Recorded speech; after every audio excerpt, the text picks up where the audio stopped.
KTOO is proud to partner with the Jack on local art events as part of our continuing mission to support the arts in Juneau. In addition to being a sponsor of the Jack to help promote events like this one, KTOO provides news, music, and arts to the capital city and across Alaska on radio, TV, and online at ktoo.org. Everything you enjoy from KTOO is member supported. Learn how you can become a member today at ktoo.org.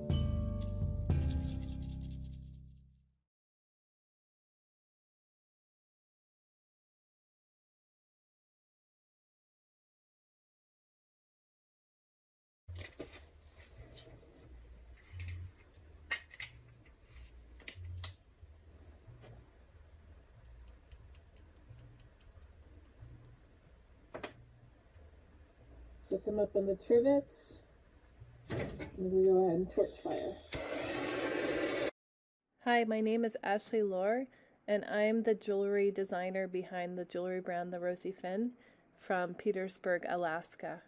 I use copper blanks, and I sift on powder enamel and torch them with a butane torch to create my enamel jewelry pieces.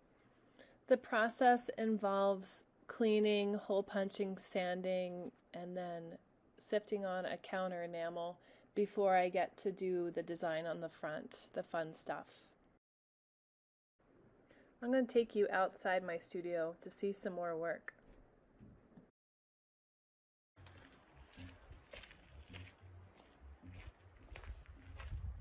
And my background is actually painting, so I've been a painter for a long time. I have my master's in painting, and I have from my painting background, a lot of my ideas come through my enamel work.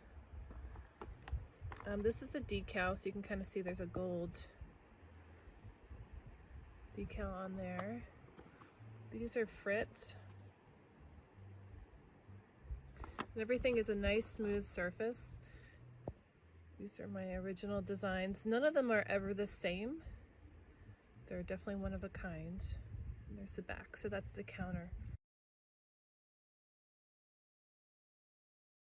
And here's a painting from 2019 I had done titled Traveling Without Kids. I have 2 children. My daughter's name is Rosie and my son's name is Finn, and that's how I came up with the name of my jewelry brand. And you could see in my paintings there's a lot of parallel between my enamel work and my paintings. I've been a painter forever, and I've just started doing enameling in 2019. So a lot of my painting skill has poured over and is being used in my enamel work. Hi, my name is Laura Maiko. I am the Artist Program Manager at the Juneau Arts and Humanities Center, and today I am with Ashley Lohr from Petersburg. She is one of our great artists that we work with, and she is going to talk a little bit about her art with us. Ashley, do you want to do a quick little introduction to who you are and anything that you might want people to know about you? Sure. I'm an artist that lives in Petersburg, Alaska. And I've been an artist for a long time, but I've just kind of developed an interest in jewelry making in 2019. So this experience with the Juneau Arts and Humanities is about my jewelry making. And I use torch-fired butane torch to heat up powder enamel on copper, and I make mostly earrings. And that's the work that I do. That's the work that we're going to be talking about today. First of all, it sounds like art has always been a big part of your life. How did you specifically discover the medium of powder enamel? It's not something I didn't even know about it until recently. So I have to give kudos to school. I'm a teacher. I'm an art teacher here in Petersburg, and not just art. I have a variety of mediums that I teach at school. Jewelry making is one of them. And a few years ago, I think it was 2018, I attended an art fest in Haines, which is a regional event for high school art students. And in Haines, there was a teacher introducing enameling. And students of mine were taking the enameling class, and they were raving about it. And I was able to talk to the art teacher that was introducing it to a variety of students. And I was kind of intimidated by it for a long time, but then I got to sit down and talk to someone about it, and we went through the supply list, and I was very much interested in incorporating it into my jewelry program at the school here. So I was able to, in 2019, a year later, kind of bring it up and talk about how I can use some of my curriculum money to take a professional development course and learn some more about enameling, one-on-one with a teacher down in California. And that just changed not only my classroom, but my art practice from then on.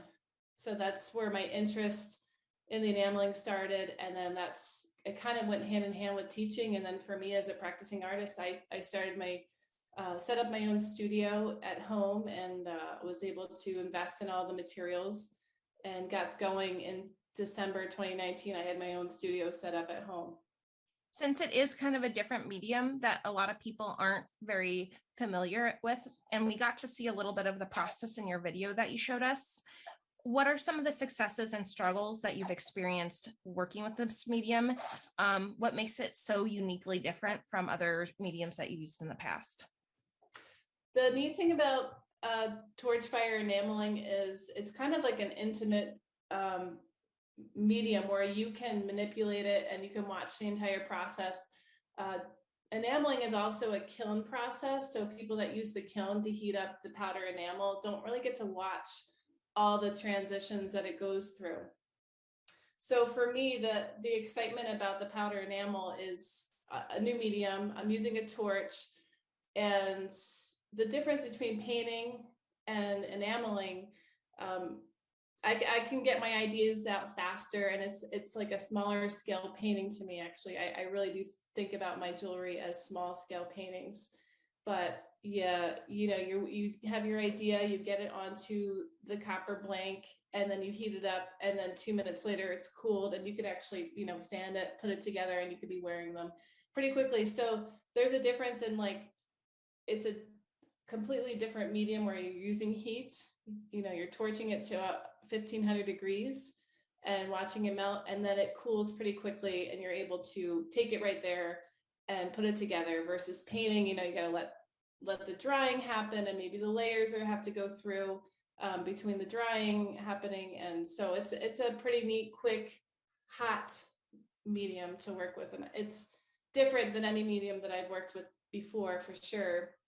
But any jewelry maker would know that the heating process is part of making your designs and the connections and the creations. You need that heat. Talked a lot about your painting background. It seems like it's been a huge part of your artistic background. You studied it. You have tons of paintings of that you've made. And you mentioned that it heavily influences your work in jewelry. I think that for a lot of people, it would be not maybe like, they wouldn't jump to the conclusion that like, oh, painting could influence jewelry making. How do you see that influence in your earrings? So my paintings are all about color, and the jewelry that I've been making since 2019 is all about color. So abstract composition, I really think about the composition, how to use that space, that canvas, so to say. That copper blank is my canvas. So I really spend the time kind of thinking about shape, the shape of the enamel, the shape of the design that's going to go into the composition, and then the color, the palette that's going to go together, what it's going to be paired with, like hoops or other shapes that I'm going to add to it. So even though they're completely different materials, they have so many parallels. Again, color being super strong in my painting, shape being super strong in my painting, and those things come really through with my jewelry making too. I know for a lot of artists, and one of the reasons why we like doing these lobby shop after hours is to help empower other artists into doing their art and putting it up for sale, because it can be super stressful, because it's kind of part of you and you're showing it to a bunch of people and you're giving that part of you away. How do you take the plunge into selling art? How did you start your own business? Like, what would you tell people who might be hesitant towards this process, but very interested in doing it? Mm-hmm. I gotta say that it's definitely a confidence thing and a style. You should be owning your own style. So I actually sold my first paintings when I was just graduating from my undergrad program. I graduated from a small school in New York, and I I was approached by the school after I had a big show at the end of my senior year. All the art majors had their shows, and then they approached me and asked if they could buy 3 of my paintings, and I was very surprised, very honored, very proud. And that made me realize that this is something I can continue to do. Even though I pursued my art education to become a teacher, I was also a double major, so I double majored in painting and art education. So that just gave me the confidence right away to continue painting. And I set myself a goal. I said I want to have a solo show every single year. And living in Petersburg, living in Alaska, it's very much a welcoming place to share your talent, and then also to connect with other people, that are interested in art, or just interested in your process, I guess. They just want to see what you're up to. So I made it a goal once I moved to Petersburg in 2008, and I set myself up, connected with the Classen Museum here. And I said, I want to have a solo show every year. And they said, sure, let's do it. So that was a really good kind of goal as an artist. And then everything that I had set up for the show and the exhibitions were always for sale. I didn't sell. I hardly sold any paintings, but I just knew that boost that I got from that sale at my undergrad school, that my art's going to sell somewhere in some kind of a way. And also people are going to appreciate it, whether they buy it or not. But that just gave me the boost and made me continue to offer or make it available. And if I have any advice to anyone out there that is an artist that's a little timid about making their art available, is just be confident in your own style. Once you're confident in your own style, then try to have a little bit of a show or get yourself into an exhibition. Take little baby steps towards sharing your work and then also making it available. And art speaks to so many people. It's such there's such a need for art in the world. It touches on it touches on so many different emotions for different people. You may be looking at an abstract painting, but it resonates in some kind of way. Maybe it reminds you of the blue of the ocean from your swims when you were younger, or the yellow in the painting reminds you of the barn at your grandmother's house or something. There's something that will resonate with everybody in a different way, and art is needed. So your work, your style, it's gonna ring true for someone out there. And as long as you're sharing it, through social media, through solo shows, within your circle of friends and family, someone's going to pick up on it and appreciate it and share it. And that's mostly what you want to do. You don't want to lock your paintings and your work up into a closet for years and years. You want it out there somehow.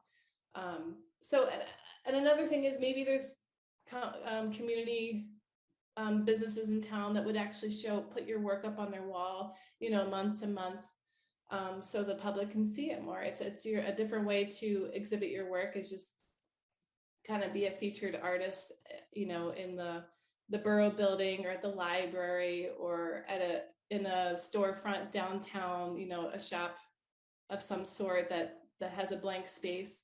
Make those realizations that there is space and place to put your work, and hopefully that will make connections for people, and they'll approach you, and then you'll be able to sell some work, and also make some more connections with maybe community businesses around town, and maybe it'll become like an annual thing, or maybe around Thanksgiving. So I think, again, once you establish your style, And once you have a little bit of confidence, reach out and share it, and people are going to be able to share it with others, or ask if it's for sale. Just sharing it really opens the door for so many opportunities for sharing and or connecting and selling your work. Thank you for saying all of that. I think that made a lot of sense, and hopefully will help some other people that are like right on the edge. Like, I want to, but I don't know. There's something that you said that really spoke to me, and you said art is so needed in the world right now. And, the last year and a half, we've been going through a pandemic, and I think it's something that no one really could have predicted would happen, much less play out the way that we've been seeing it play out. I know a lot of artists have been struggling during this pandemic. And so I was wondering, has that affected your business? And if so, how? And have there also been any silver linings? Have you found more time, or, I feel like there have been a few silver linings of the pandemic. Yes, I would say that it was a blessing in a way for me, because I wasn't able to go on summer break and go, travel like I usually do with my kids in the summer, because I'm on a teacher's schedule. So that set me, in isolation in Petersburg. I wasn't able to go anywhere. And I decided, you know what, I'm going to make the best of this, and I'm going to turn it into my own little artist residency. And I had the kids put into daycare for the, most of the day. My husband's a fisherman, and he's in the bay during the summers. So I had the kids in daycare, and I just worked and worked. I built my website. I continue to build some connections on social media through Facebook. And then just continue to share my work through live videos on Facebook with other teachers around the world, actually, that were interested in trying to bring a jewelry program or boost their own jewelry program. And then just working, just studio time, finding that studio time. It was a good time for me to put my, just put all my energy into it. And that's what I did, instead of feeling down about not seeing my family, which I was, but I just focused on what I wanted to do as with my jewelry, and kind of shot for all the goals that I had through that summer of 2020. So when creating, I think it's also good to know what inspires you, because I think a lot of people, it's easy to get into a creative block. So what inspires you most to either create, or what do you have around you, or how do you set yourself up to get you going while creating? Also, you have 2 kids, you teach, you have a lot of other things going on. So how do you find time to create art with all these other factors around you, with your community, with your kids, with like family life, or just work? Mm-hmm. The first question you asked was, where do I find my inspiration when I am working? It's kind of sporadic and impulsive most of the time, but I usually wake up in the morning for scheduling, and I have a family. I have a 6-year-old and a 3-year-old. My husband's a fisherman. I have a dog, and I'm working full-time teaching.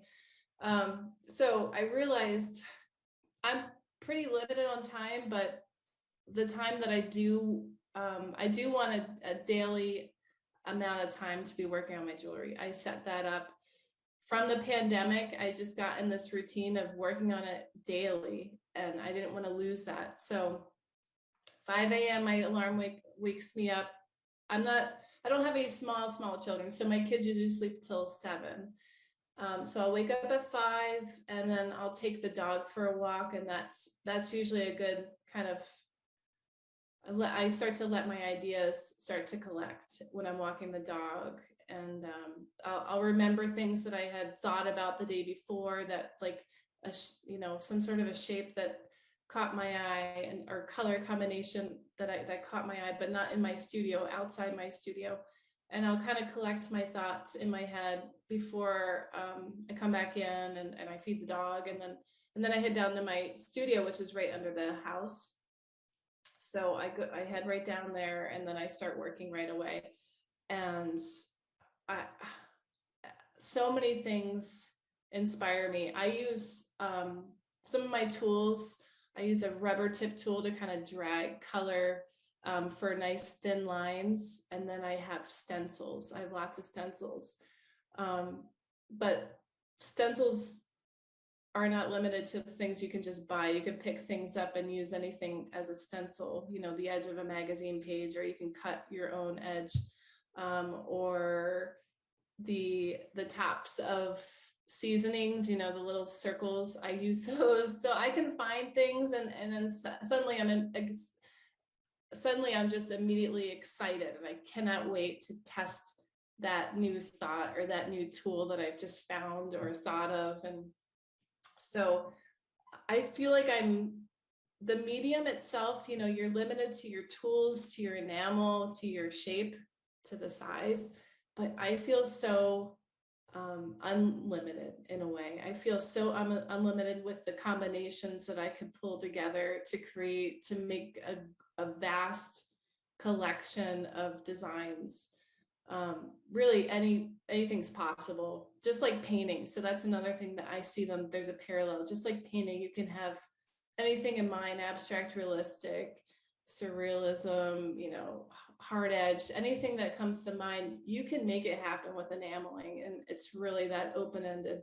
Once you get into the practice and it becomes a habit or a hobby, more than just a hobby, you just spend so much time with it that you really know how to work that medium, while it's still dry or while it's still in its granular state, and you can kind of sgraffito into it, or while it's hot and melting right in front of you, you can still manipulate it. So it's anyway, I went off on a tangent there, but there's a lot of inspiration for that. And then my family comes into play because they're a big part of my life, and my job's a big part of my life, and I don't want to be absent for those moments. So I wake up at 5 when everyone's still sleeping, and I'm able to get my studio time in then. And then sometimes at night when my husband might go to bed early or something, I might have a couple of, maybe half an hour or 2 hours or whatever, and I'll get some work done then. And it's just it makes my heart beat fast. I'm just always excited about it. And I haven't hit the wall at all yet. And I've been doing it every single day for like the last year and a half, every day. There was some time over the summer when I traveled that I wasn't doing it every day, but I was working on something with jewelry every day. I think when you have a business too, there's two sides of it, right? So first of all, you're first and foremost an artist, but now you're also a small business owner. What was a small business game changer for you, or something that you were like, oh man, I didn't know that this was like part of it? I hear a lot for people like bookkeeping or taxes, like always save 30%. But other people, it's online marketing. Other people, it's new tools or investing stuff back into your business. What have you found to be a game changer? I'm still learning a lot. I think starting my own website was a game changer. I'm on Etsy, I jumped right into that, and that was very easy. That's a nice place. That's a nice platform. I'm still on Etsy. But I realized I was having some returning customers, and I thought, well, that I can easily, work it so that they could visit my own website and it wouldn't go through Etsy. Just because it's more of a person on your own website. You can set it up however you want. The whole website is not generic like it would be on Etsy, and you can add more material and more pages and more to share if you do your own website. In addition to also getting, all the proceeds will come back to you instead of Etsy getting a cut. So the game changer for me from my whole experience is getting my own website started. And that was a lot of brain work. That was a lot of figuring out, testing, checking on my phone to see what it looked like on my phone versus on my laptop. There's a lot of different perspectives that you want to take before you're like, yes, it's set. And right now I'm at a space where it's set, but I have ideas of how to add more onto it or take some things away. So it's definitely, it's a living thing that it will be changing here and there, but I'm pretty confident with it right now with the website itself. And I started that the first summer of COVID. And that was another thing that was one of my goals, to have start a website, and I did it. And it's really a game changer for sure. The Jack also started their lobby shop website during COVID. So we have that in common. And you know what you said about the Etsy thing, where you can maybe get people from Etsy and keep them on your site. I just did that with an artist. I ordered something from Etsy, and when it came, they said, visit my website. And then I ordered stuff off the website. So I think that's a really smart thing. And I kind of had an aha moment. I'm like, oh, that's what they did. You know, they got me by Etsy, and then they kept me with their website. So really smart. Yeah. I'm going to ask one more question, and it kind of tags on to what you just said, what we're talking about. And we're seeing more and more that artists need to have a social media presence, which I think for a lot of artists is counterintuitive because we're not always like extroverted people. But have you found that to be true? And if so, what have you found most helpful in promoting yourself online? And also, like, what do you have any tips for that? Okay, so I am on Instagram, and I have a Facebook for my jewelry account. I'm most active on my Instagram. I'm also on TikTok, but I'm completely confused by it. So I don't know what I'm doing there. But on Instagram, I'm able to, post for anything, all my new jewelry, which I usually post something new that's available every day, or at least every other day. So there's something new available that I posted either on Etsy or listed on Etsy or on my website. And then Instagram stories is another place where I like to actually show a lot of the behind the scenes, is a lot of the torching, the action is on the stories itself. And then I like to sprinkle in things, Alaska landscapes, and then, little bits from my kids that are fun, little drawings my daughter makes for me, or just fun, to make me look like I am a human. So, and I like to share those things too.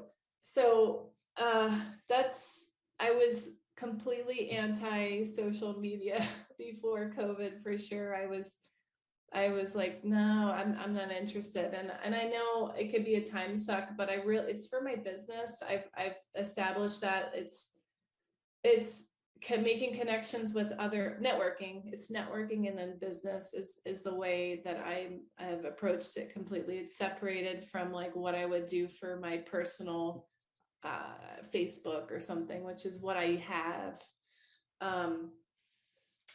So I keep those things pretty much business, with a little kind of interlude of like my personal life here and there, fun things that we're doing or funny things that are happening. So yeah, that was important. And I realized, I think about this a lot. I finished grad school in 2015. I went to school at MICA in Maryland, in Baltimore. And, a lot of my friends from the grad school program, they live in Baltimore, they live in New York, they live in Philly. They were very much involved in their communities in those big cities. And I said, I'm from a little community in Petersburg, Alaska, and I have a solo show at a little museum every year. There's no competition for me to get a solo exhibition spot. And, it's pretty much important for me as someone that lives on a small island to reach out to those larger communities through social media. And it's become a dominant platform, and it's been very amazing to kind of have the best of both worlds, like not be living in the thick of it in the city, but have the ability to be kind of upbeat with all that's happening with people that have city lives and have exhibitions and shops and, museums and whatnot, you can be woven into those people's lives. And that's really cool, the way that social media does that for, small island people in Alaska can be noticed by people in New York and very easily. So that's really beautiful, making those connections. Yeah, I have to say, that's how the Jack found you, is that you had posted on, I forgot what it was, but you had posted on Facebook, and somehow Yep. we saw it and we were like, oh, that looks awesome. Those are awesome. And so we reached out to you, and you were into it right away, which was great, because we're always looking for new diverse artists. And, we didn't have a lot of stuff like that. And I don't know if we would have connected if you hadn't just kept on doing what you were doing. So that was really, I think that's part of the reason why I wanted to ask you that, is because I was like, this girl's doing it right. She's doing it. So we love that. Thank you. Well, this is Ashley Lohr from Petersburg, Alaska, and we have some of her stuff in our shops, both at Centennial Hall and the Jack right now. And we plan on continuing to carry some of the Rosie Finn with us. Also visit her website. Do you want to promote your website real quick? Sure. My website is therosiefinn.com. It's and then ROSIEFINN.com. And I'm also on Instagram very heavily, so you can see a lot of behind the scenes and new things happening there. And what's your Instagram tag? It's the Rosie Finn. Okay, perfect. And thank you so much for joining us and having these questions with us and sharing your knowledge. I know sometimes, you've worked really hard to gain all this knowledge as an artist and as a business owner, and it's really nice for you to share it with other people who are maybe starting out or, have been in the depths of it for a while, and maybe you gave them an aha moment. The Jack is always looking for new artists. So if you are interested, please let us know. My email is Laura, LAURA @jahc.org. Feel free to reach out to us and we can see if you want to work with us. Ashley, thank you again so much. And I look forward to seeing all the new things you have. Yes. Thank you so much, Laura.